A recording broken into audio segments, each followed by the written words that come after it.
In a previous video, I talked about why accuracy is often a misleading metric in healthcare AI. Once people move beyond accuracy, sensitivity and specificity are usually the next metrics they focus on. They are often seen as more clinical, but they are also widely misunderstood. And when they are misunderstood, people make the wrong clinical trade-offs. Hi, I'm Ahmer.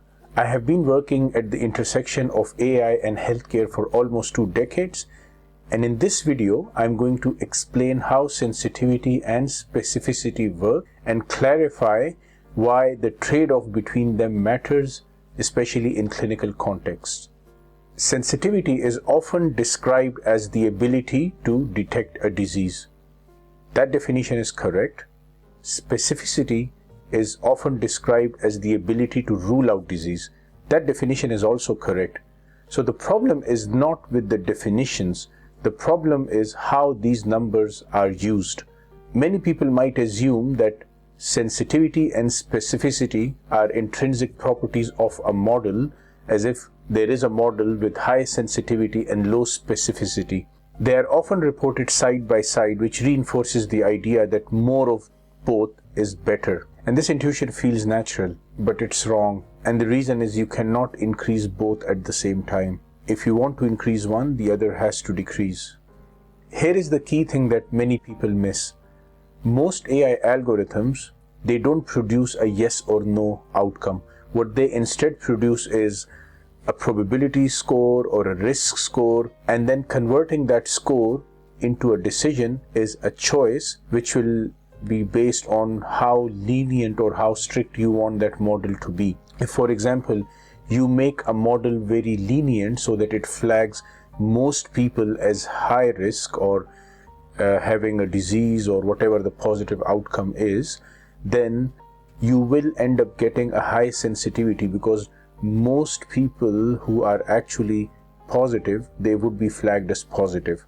So that's great. You have high sensitivity, but it would come at the expense of many people who did not have disease or who were not in the positive class. They would be flagged as positive. So you'll have a lot of false positive, or in other words, the specificity will decrease.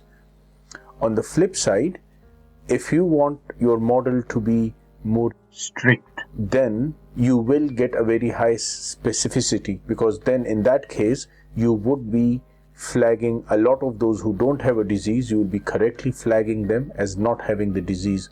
However, it will come at the expense of missing those who have a disease.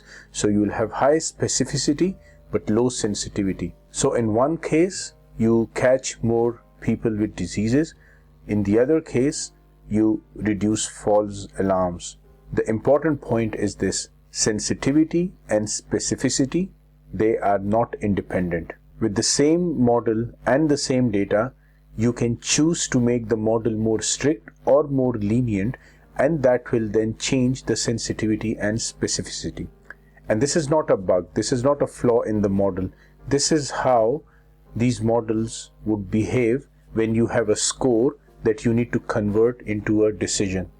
Formally, sensitivity tells you this: out of all the people who have a disease, how many can you correctly flag to have the disease? And specificity tells you, out of all the people who do not have the disease, how many can you correctly predict that they do not have the disease? And these definitions, they imply a trade-off. Once you realize that the same case can be flagged as positive or negative depending on where you draw the decision line or the threshold, then you can begin to understand why there is this trade-off. Now, this trade-off really matters in clinical settings. Think of a triage situation where patients are coming in and we really want to flag those who are at high risk.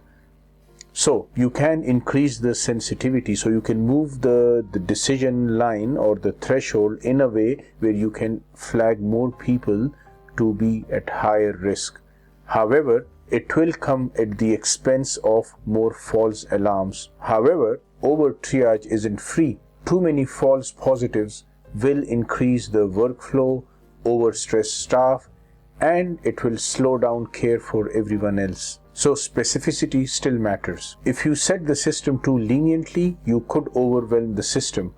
If you make the system very strict, you might miss the very patients that needs to be seen urgently. So the same model can look good or bad depending on where you strike this balance. And that balance is a choice. So this is the shift that I want clinicians to make. Sensitivity and specificity are not scores that you optimize. They are levers you choose. Choosing them means which kind of errors can you tolerate in a given clinical context. It means thinking about patient risk, system capacity, and the overall consequences, not just headline performance metrics. Performance isn't maximizing sensitivity or specificity in isolation. It's about aligning the model behavior with clinical and system risk. So the next time you see sensitivity and specificity reported for an AI model, pause and ask these 3 questions. 1. What is the clinical context this model is being used in? 2. Which error is worse, missing a case or overflagging? 3. Where is the decision threshold set and why? If those questions aren't answered, the numbers alone won't tell you very much.